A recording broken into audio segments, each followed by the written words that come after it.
I would like to issue an apology to you guys. I tried to do the live stream of the Yankey Show on the YouTube channel here, Me and Things and Stuff, and it just went horribly wrong. If any of you were watching it, you saw 8 minutes of me fumbling around. So I ended up having to do the live stream on Facebook Live, but I wanted to do the show here again for my subscribers. I won't be able to do the interactive part where we talk to each other, where you guys chat and ask me questions, but I will show it to you. I will ask some fake questions just so you can see what that would look like. And next week at 7 o'clock, hopefully the show will be from here. If not, I will make a video to let you know to check it out on the Facebook channel, and we will keep trying until we get this right. So let me go ahead and I'll just start the show for you so that the people on my YouTube channel get to see what they missed out on. Especially if you were here watching that 8 minutes of gibberish. Hey everybody, and welcome to the Yankey Show. Thank you for stopping by. I'm Sean and you're you. Together we're us, and since we're all here, let's start this little show together. If you're new to our show, this is how it works. I'll recap this week's top stories, and at the end, I'll open things up for discussion with you, my very special guest. In this week's top story, a brand new word was invented, Covfefe, spelled C-O-V-F-E-F-E. And in case you missed out on the creation of this little gem, our moron-in-chief had himself a little Twitter malfunction this week. In a late-night tweet, President Trump tweeted out, and I quote, "Despite the constant negative press, Covfefe." One can only assume Trump was attempting to type coverage with his tiny fat fingers when his cocaine-fueled Twitter rant ended in a blackout, producing pure comedic gold for us all to enjoy. Something else that made a lot of noise this week was Kathy Griffin. Kathy Griffin posed with a bloody Trump mask that she held out like a decapitated head. And despite the mask looking as fake as it possibly could, fragile, sensitive feelings were hurt nationwide. The nation's butthurt was at a tremendous level. People compared Kathy to ISIS, completely forgetting about Ted Nugent calling for the deaths of the Obamas or all of the hate-filled racism that the Obama family had to endure.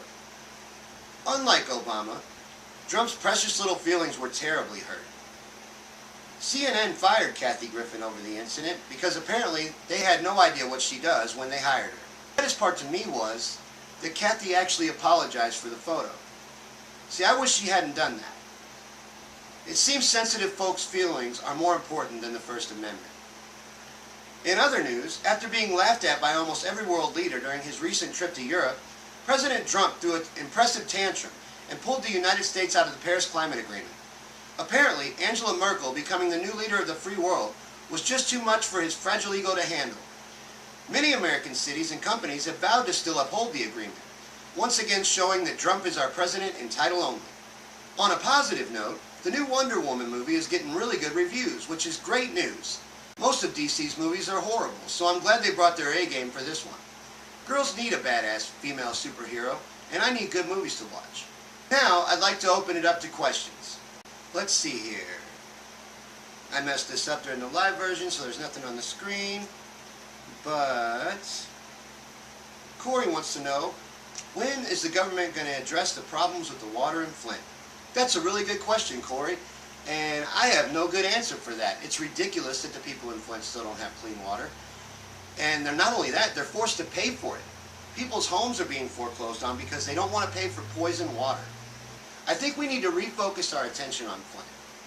And I'm glad Corey brought it up, because the authorities in Flint thought that they could pull this on these people because they thought that these were people that we would forget about. And we need to prove to them that they're wrong. Let's see what other question I can make up here, just to wrap up and show you guys what this was going to be about. Earl from Appalachian Mountains wants to know, how come we're not winning yet? Trump's been president for almost 3 or 4 months. That's a really good question, Earl, and I bet a lot of Trump supporters would like an answer to it. Unfortunately, I don't have one because I don't know why you ever thought you were going to be winning to begin with. Alright, I hope this video has been a sufficient apology to my subscribers who watch the terrible live feed. Next week I'll have it all straightened out. I got a new mic coming on Tuesday. The videos are going to get better every time. If you like this, please share and subscribe. I'd love to see you again next week on the 3rd episode of Yankey Show, right here at 7 p.m. Central. If I can't do it here, it'll be live on my Facebook, John Yankey. Hopefully it's going to be right here on the channel. A week should be plenty of time for me to figure out how to work this thing. Thank you again, and I'll see you next week.